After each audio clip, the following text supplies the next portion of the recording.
Hi, everyone. Thanks for joining the quarterly earnings call. It'll just be a few minutes here while we wait for people to file in, and then we'll get started.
All right, Cameron, I think you are good to get started now if you're good.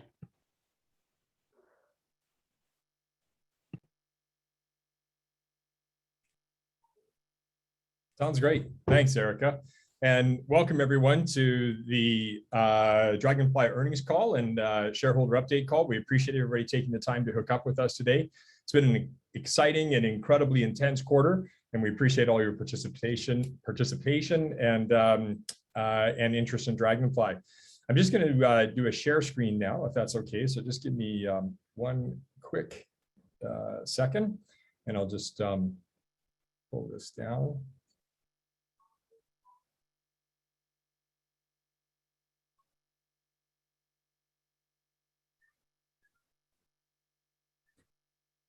Excellent.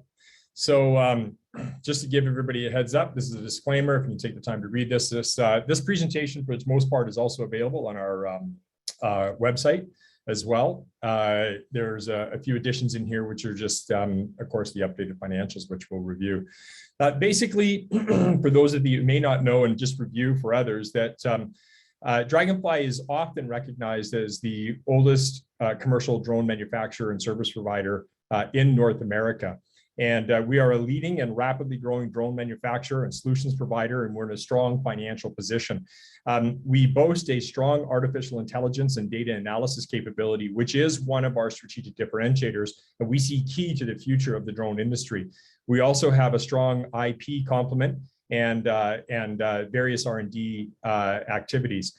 Our new product development is really driven by customers, and this is something that's that fortunately for us, but maybe unfortunately for the industry, is really driven by customers, because we have a plethora of customers that we're working with. So we don't spend a lot of money on ideas and trying to come up with concepts of how to get new customers and get across the chasm and get signature customers and get adoption. We're really developing products right now that are all completely driven by customers. Now, for the most part, this is because of a couple of key factors that have happened in the industry.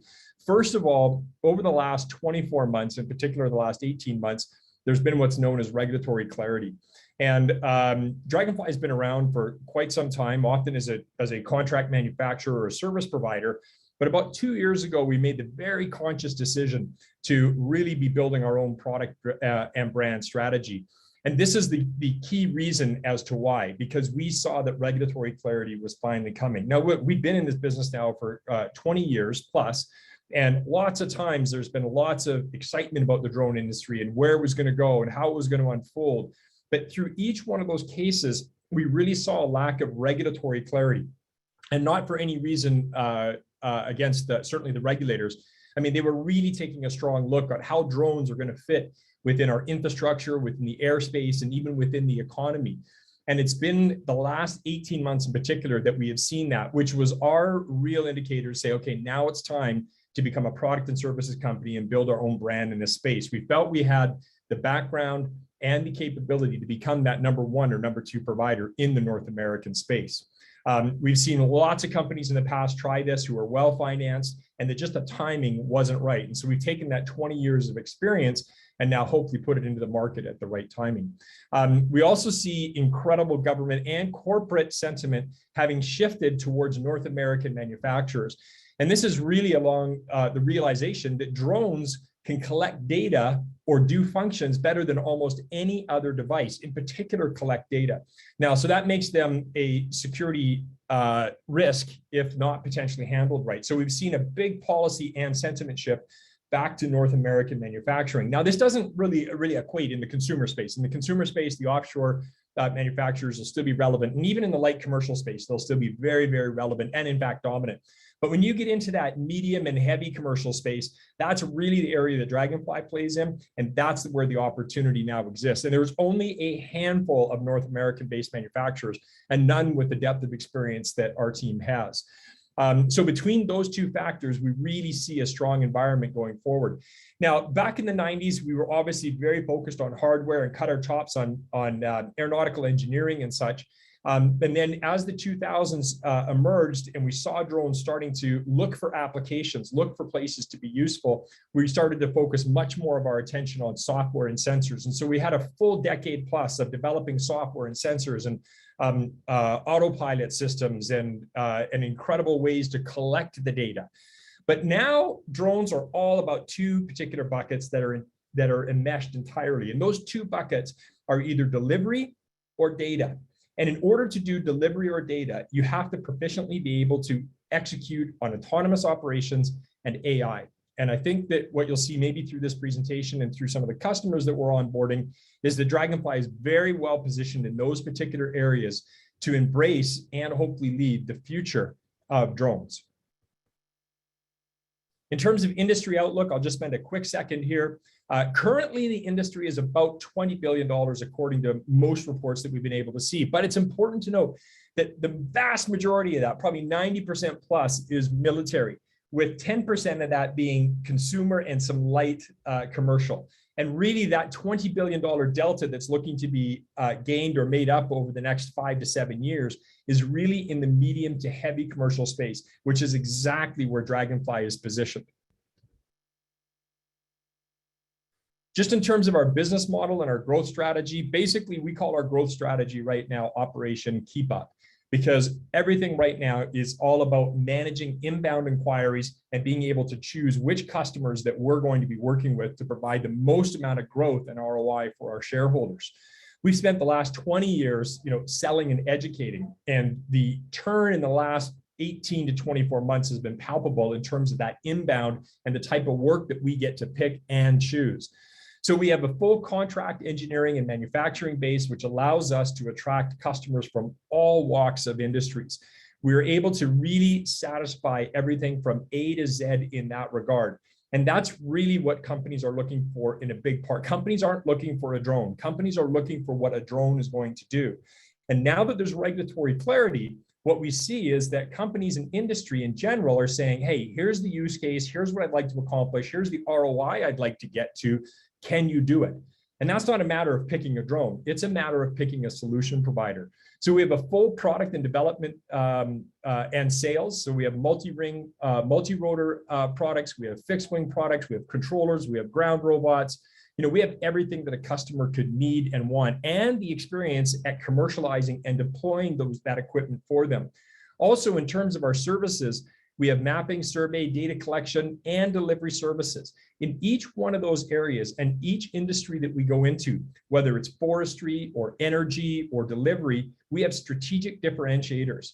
In the case of mapping, for example, we have a proprietary AI system that enables battery metal companies that are looking for battery metals, not just for us to fly magnetometer readings over their properties, but actually use our AI in conjunction with Windfall Geotech to actually determine the specific drill spots on that prospect property.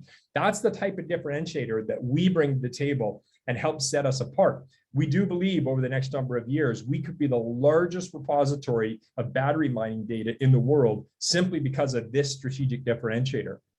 And that's where our data services falls in. More and more, we're finding that our customers are asking us to house and manage their data for them. When we fly missions and deliver that data to them, which often involves our AI, we are delivering terabytes of data. So similar to how AWS, Amazon Web Services, built their own infrastructure to manage their data and then discovered that they had customers requesting that infrastructure, we're now finding the same thing. And while 5 years from now, you'll hopefully know Draganfly is the #1 drone company in North America, underneath all that, it will be one of the largest data providers and service execution companies in North America. As mentioned before, we have a full product line, from multi-rotor to ground robots to fixed wing aircraft to horizontal flight, vertical takeoff and horizontal flight devices. We have a full contingent of flight services in each one of those verticals. We are strategically differentiated, and we've demonstrated our ability with our AI to actually commercialize products that customers have brought to the table with us. In particular, our vital intelligence technology, which enables a sensor, being a camera, to read things like heart rate, respiratory rate, blood pressure, and SpO2 levels. Our greatest strategic differentiator is our customers. One, we've got a full base of referenceable customers. I think I can say without overspeaking here that every one of these customers is referenceable and a repeat customer. They vary everything from rail to media to manufacturing to energy, and of course our stalwart, which is public safety. We've sold over 9,000 drones to public safety organizations throughout the United States. Just to touch base a bit on our Q2 highlights, we were able to complete a long and arduous process with excellent advisors by our side, and have now listed on the national NASDAQ stock market. It's already providing incredible opportunities for us, both in terms of business development and M&A. We have ongoing advancements on the definitive agreement with WAZ, with expanding potential products and services, including curriculum. Our integrated launcher solution contract, we finalized the definitive agreement to develop a drone-based non-lethal air support defense system, and that product is well underway, and we're seeing incredible market opportunity there with ILS. Windfall Geotech, we did sign a $1 million contract with them. The utilization is about 3 months ahead of schedule, and that's fueled in large part by the battery metal boom that's happening and the amount of work that they're facilitating for mining companies out there. We engaged with organizations like Nashville Super Speedway to provide our full drone-based health security services. And on the delivery side with Cold Chain, we've actually started implementing phase 1, which is a $750,000 contract, which is only phase 1 of a 5-part phase project that we're doing with them to deliver emergency medical services and vaccines to first responders.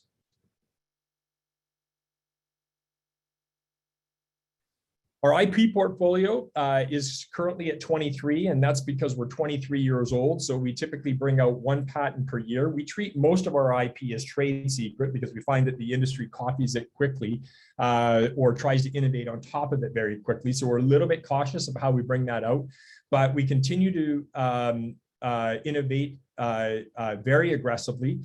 Some of the current initiatives that are underway that you'll be hearing more about are the heavy lift drone that we've got underway, which will be used for both emergency medical equipment and services and other products as well. Also our full LiDAR system, which we're really excited about and see strong market demand for. And we're also deeply into drone curriculum with multiple educational institutions out there who are looking to educate either pilots and or engineers in the drone space. These are all initiatives that we think are going to be substantive to our top and bottom line on an ongoing basis. And again, these are all customer driven. These are but a small sampling of the amount of work that we have ongoing currently. Just to touch base on our market comparables, we think that in terms of market comparables right now, we are trending in the right direction. Paul Sun will talk here shortly about our financial results over the last quarter. But if you take a look at our public market comps, we're definitely at the low end of the scale in terms of the multiple. Yet, now that we're now NASDAQ, we do believe that we will start to see that price appreciation based on the fact that we are delivering results stronger than we believe our competitors are, and will continue to do so in our opinion. Just to touch base on the financial summary, we had another strong quarter, $1.9 million, up over 100% year over year. And I'll let Paul talk a little bit more about that. We have a very strong balance sheet. In Q2, we had $17 million on the balance sheet. Of course, in Q3, we did close a $20 million financing. So there's close to $40 million on the balance sheet currently. With this new financing, as of today, we have 42 million shares fully diluted and 32 million shares, issued and outstanding. At this point, what I'd like to do is I'd like to turn it over to Paul Sun, our CFO, and he can walk us through our key financial highlights for Q2 2021. All right, thanks, Cam. Just get this going here. Okay, so yeah, as Cam kind of showed you in an earlier slide, our highlights for the quarter. Q2 of this year was driven by product sales, predominantly coming from CanDrone, an acquisition we closed on April 30th of last year. So the quarter last year only included 2 months of CanDrone. Of the 1.98 million sales for the quarter, 1.49 of that came from products, with the balance pretty much split evenly between drone services and engineering services. The gross profit increased by just under $300,000 or 69% this quarter over the same period last year, and as a percentage of revenue was 37% this quarter versus 47% in the same quarter last year.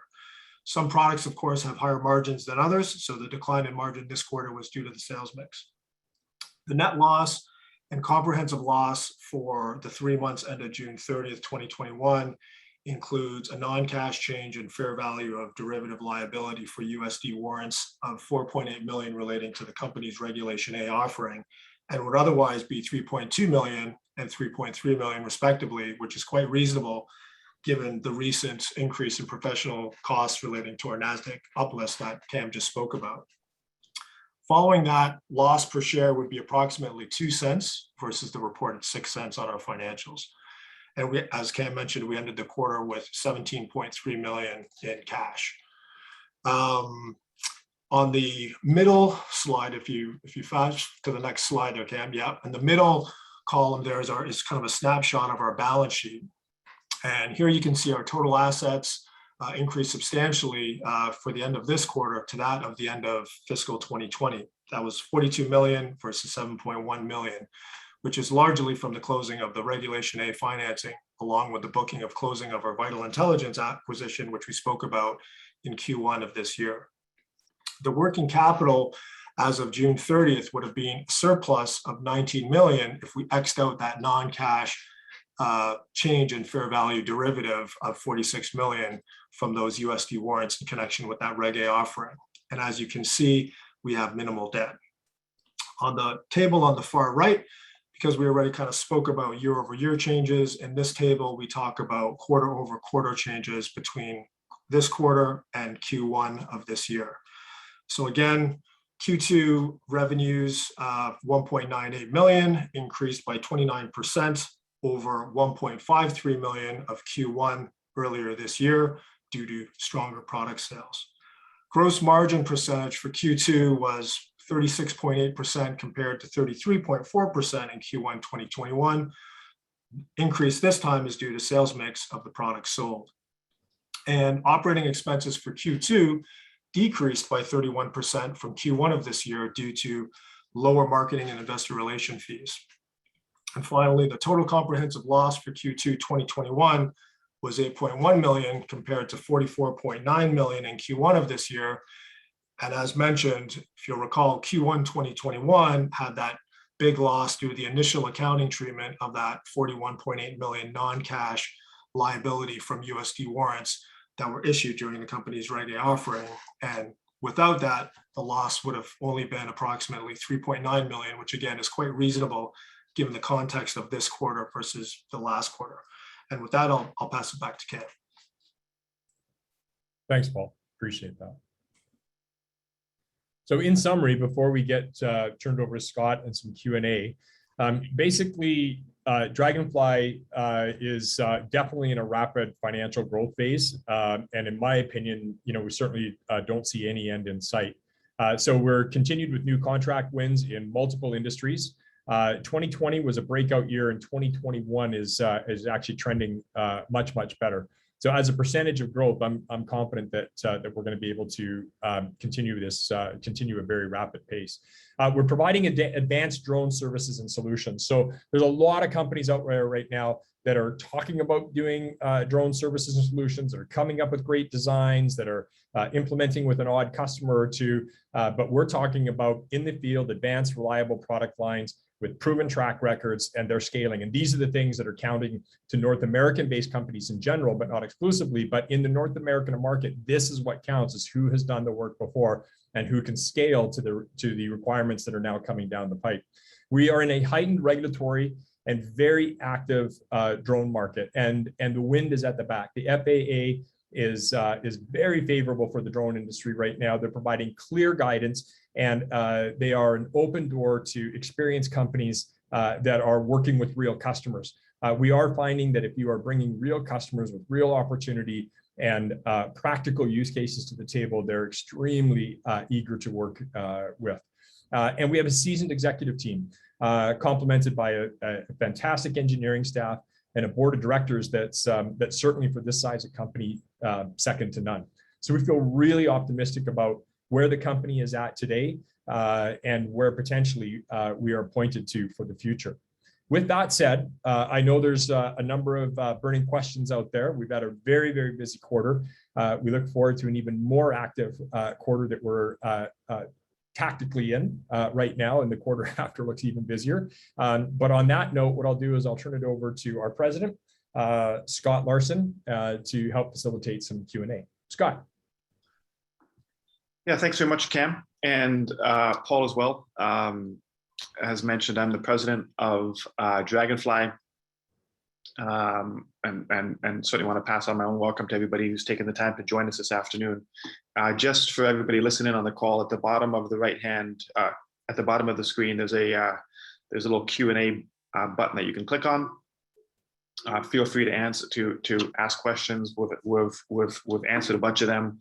There's other questions that came in prior to the call, and so of course, we're trying to do this in a little bit of real time here. So just to get into some of those questions that haven't been answered in the ongoing Q&A, 3 or 4 different groups of questions that kind of came in. We've already answered a number of them with regards to some of the current customers and some of the things that are going on. But maybe, Cam, I'll just throw this back to you. Now that the company has gone through the latest round of financing and has been uplisted to NASDAQ, what was, when you were having your discussions with the investors as part of the financing, what were some of the key use of funds that you guys talked about? And what do you think that looks like over the next 3 to 6 months? Yeah, sounds good. That's a great question. So as mentioned earlier in the presentation, our growth strategy right now is Operation Keep Up. And that's really all about just making sure that we satisfy the inbound select customers that we are in a very fortunate and gracious position to be selecting right now. And so use of proceeds is all about product development for those particular customers. So in some respects, you could say it's all about customer acquisition. Now that said, there's 2 ways for us to satisfy that customer demand right now. One is internal organic growth, which we're very aggressively pursuing right now. And that includes expanding facilities, hiring people, etc. The other side of that is acquisitions. And so there's 2 types of acquisitions that we're keen on right now. One is IP acquisitions. Now, the IP that we're looking for has to be IP that we need to use right now to satisfy a customer. In terms of developing IP for the future, we're fairly comfortable and confident in continuing to do that. And so that's what we'll continue to do. However, if we do have requirements for an immediate customer, but we are looking at particular pieces of IP that will give us a strategic position and moreover, look after that customer requirement first. The second type of acquisition that we're looking for right now is all about capacity. How do we increase our services and our manufacturing capacity to meet demand? Now, there's no other drone companies of size that can really move the needle out there that we can go buy in North America. However, there are other supplements to our manufacturing that we are looking at. So things like advanced composite design, advanced electronic, advanced engineering shops that all can supplement our existing and our expanding manufacturing facilities. So in overall, the shorter answer to that question is, it's all about customer acquisition, which is about product development based on what customers are asking for. So that's going to be manufacturing organically and increasing our people there, and then looking for the right acquisitions that can help drive revenue and ROI. Yeah, okay, thank you. Another question that's come in is, any plans for international expansion? And if we've had any opportunities, and I'll just take this one myself. I think, yeah, I mean, we, as Cam mentioned, and as most people on this call know, of course, the company started in the late 90s in Canada. And since then, we've expanded our footprint down into the US. We have a couple different locations down there. And I can say with regards to international, we're looking at a number of opportunities. And these would be, in fact, all over the world. The regulatory environment is different in other parts of the world, which makes some things easier and some things perhaps a little more difficult. But certainly with regards to using drones, UAVs in other parts of the world for some of the use cases that, in fact, we've talked about a number of times, which would be for deliveries, agricultural, farming, even in some cases, border patrol or light surveillance, if you will.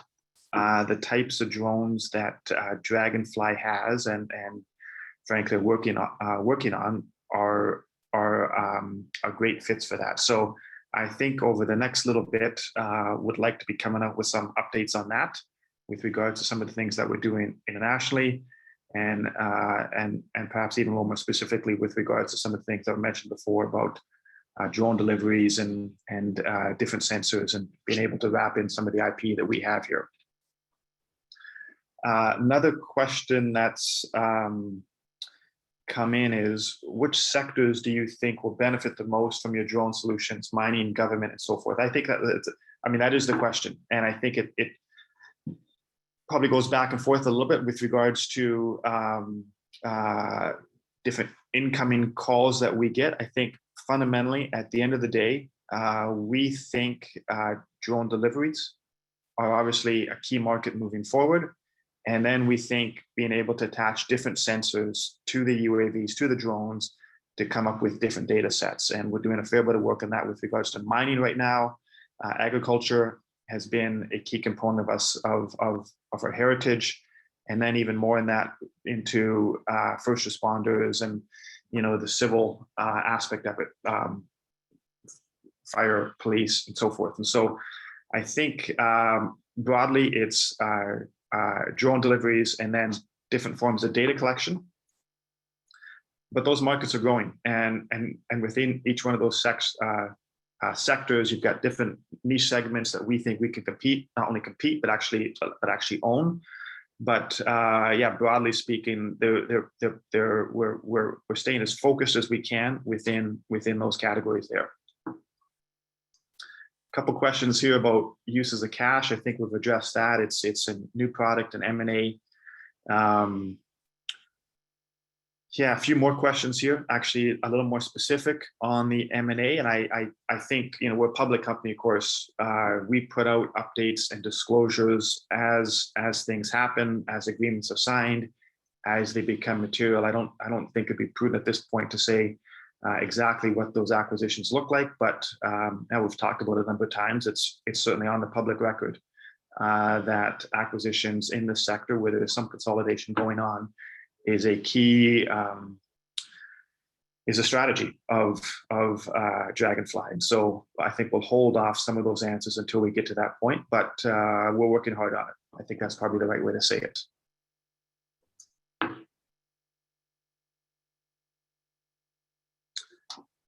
Maybe we'll take a couple more questions here.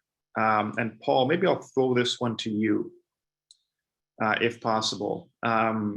Given the rise in the cost for drones, how are we managing those costs in line with sales and marketing? And what do we think that looks like into the future? And obviously we don't want to give any guidance here, but maybe talk a little bit about what the margins are looking like, and if people are going to change that moving forward. Sure. Thanks, Scott. Yeah, obviously we've seen, especially with COVID, it's been a rise in materials globally. On our drones, a lot of the benefit of Draganfly is it's, everything is created in-house and end-to-end. Obviously, we do need to use materials such as carbon fiber. A lot of that stuff is produced in-house. So from an inflationary perspective on the materials that we use, we haven't seen a large impact so far, knock on wood. So from that perspective, it hasn't really impacted margins too badly. From a big scheme of things, generally we have higher margins on things like engineering services, where with our customers, materials are direct pass through anyway. So that's a hedge against rising costs, because we don't pay for that anyway. We just charge for labor as an example. And of course, that's basically all margin. When it comes to manufacturing, there is a little bit of a hit, but we tend to go for, depending on the product, it could be anywhere between 25 and up to 50% in terms of margin on those products. Again, depending on if it's a camera, if it's a gimbal, whatnot. So anyway, long story short, so far not a big impact. And now that we're on NASDAQ, that does give us some currency and some funds to properly manage. I think I saw some questions online about us having a relatively small employee count, which is true, but we are with these funds in part starting to scale up. So in part with that, not only will we be adding engineers and salespeople, and that will dovetail to more marketing as well for our products. Thanks. There's a number of questions that have come in with regards to warrants and things like that, and some of them are quite technical about getting in touch with brokers and so forth. And so I just want to encourage anyone who has technical questions with regards to their shares or accounts or so forth to certainly, if you want to reach out to our investor relations line, that information is of course on the website. Some of that we can help you walk through. There's even a question on here that's come in with regards to the symbol. For anybody who doesn't know, the symbol is DPRO. It changed, of course, as part of the NASDAQ uplisting. And so more of a technical issue there. Let me see here. Maybe we'll just take one final question here. We want to be certainly aware of time and thank everybody for their time. And Cam, I'll throw this one back to you, which is, can you talk about autonomous navigation and how complex it is? Can we do pickup and delivery, and what is the extent of the autonomous opportunity? And so looking forward, perhaps not so much at where things are right now, but looking forward, what do we see the drone industry to look like in terms of delivery? How autonomous is it? What does the regulatory environment look like? And perhaps how can Draganfly find its way through there? It's a fun question. So we think Draganfly really has some distinct advantages in this particular area, mostly due to the military contracting work that we've done over the last number of years. So the type of autonomous projects that we've had the opportunity to participate in and work on are things like autonomous delivery of blood on a battlefield scenario, or counter drone technology, where we've got drones flying at hundreds of miles an hour autonomously, working in conjunction with radar systems and LiDAR systems to shoot Kevlar nets out and capture intruder drones and haul them out of theater. This is the type of work that we've been able to do that the commercial market won't even see for a couple of years yet. and that we've not only been live in real scenarios working on them, but are actually commercializing them in some regards for different customers and such. So this is absolutely the future of drones.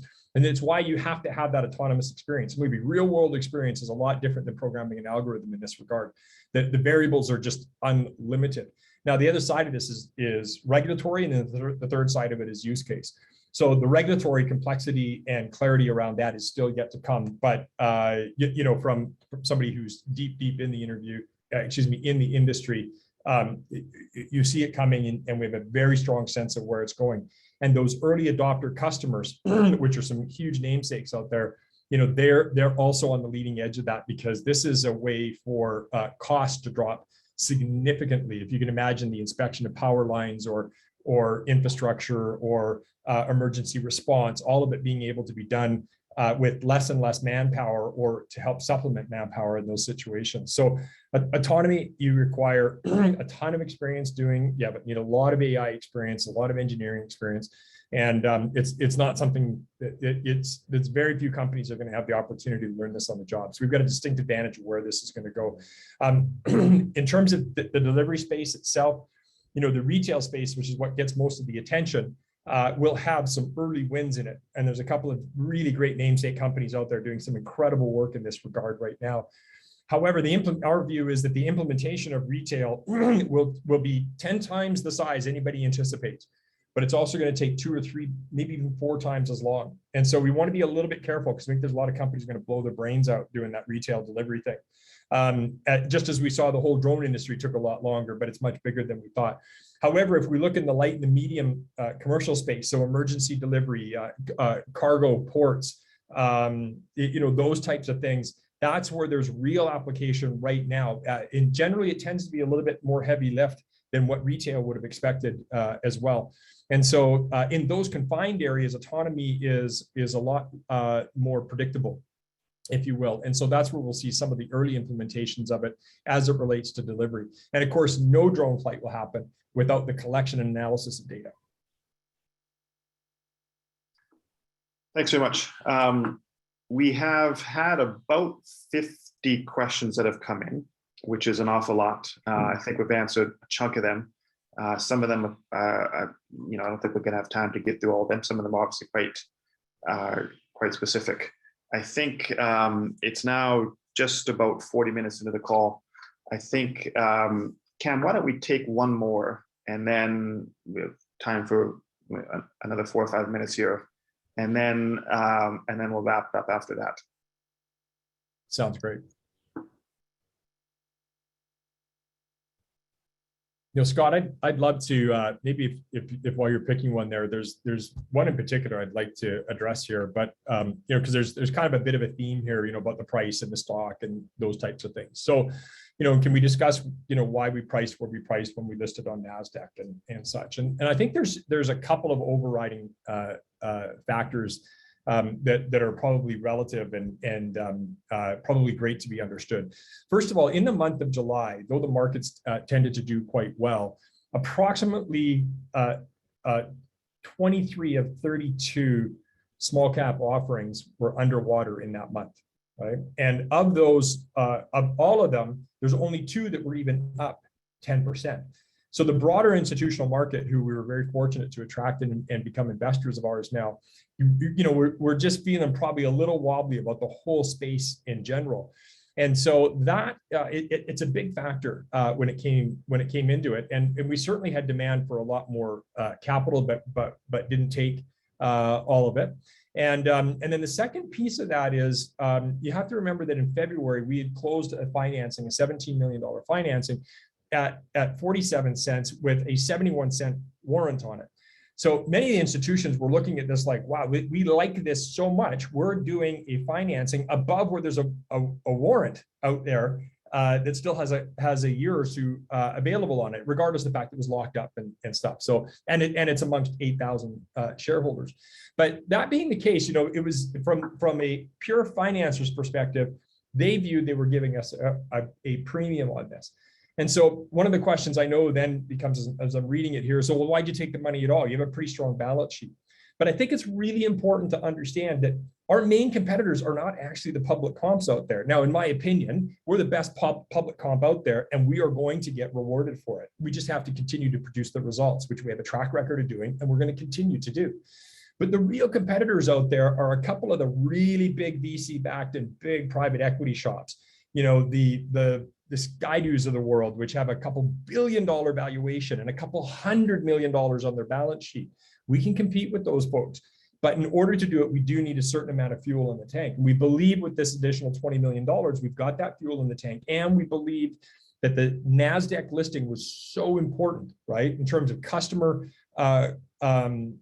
credentials and in terms of just credibility with our shareholders and regulatory scrutiny, that we've checked all the boxes and we passed mustard and we operate our business and govern it in a certain way. Those are the things that are going to allow us to become a billion-dollar company. So while it hurts us because we're large shareholders as much or more than anybody out there, the reality is we did have to take stock and really just kind of take a step back and say, where do we want this company to go? What is the most responsible decision for our shareholders? And we believe that we've taken that step. And we do think that we have the basis now to build a multi-billion-dollar company. Now, there's no guarantees or anything in life, but we're well positioned. And if we look at our comps out there and if we look at the public market, we think we're the right company to make that bet on. Yeah, good answer. Maybe I'll take one more. And actually, I'll answer this one. So there's a question here about what is the share price going to be in 1 to 5 years. And of course, you know, we're a small company. We're not giving guidance. We're certainly not giving guidance on revenue, and we're certainly not giving guidance on share price. I think the point of what this call to do was to try to certainly have everybody have access to the same information. As Cam mentioned, we just went through a financing, met with well over 100 and perhaps close to 150 different groups, investors, some large, some small, and walked through primarily this deck here. And what we wanted to do was obviously to have everybody on the same page. This deck is obviously posted online, but just give a little bit of the color and the context that some of the institutional folks had, and to make sure that the knowledge base of people who are following Draganfly, who've been watching us for the last little bit, who are looking at this space and trying to figure out the best way to get into it, have a certain level of knowledge and information that frankly everybody has. And so this was the point of it. We're certainly not giving guidance. I think from people sitting inside the company, we're optimistic, of course. We like the balance sheet. We like the opportunities. We like some of the things that have happened. We're working hard to execute on the plan that's been presented and the vision that we've laid out and the vision that we keep talking about with regards to customers and growth and being able to execute with the things that we do. And so I think we're going to get into a bit of a cadence of these type of calls after we come up with quarterly reports. Some of them might be a little more formal. Some of them might be a little more free-flowing, like this one here. But again, we thank you for your time. I think with that, I'll pass it back to Cam and we'll wrap it up and go from there. First and foremost, I really want to thank the team, both management and the rest of the team members who have made all of this possible. I know we're all incredibly excited about the projects that we get to work on and what we're bringing to market for our customers. We really want to thank the investors and the shareholders in particular that you're making this possible. We clearly understand that we're working for you. We're very focused as a shareholder value type company. And we appreciate the fact that you're following us and will continue to consider us as an investment of yours. On that note, we'll sign off and we look forward to another great quarter. Thanks.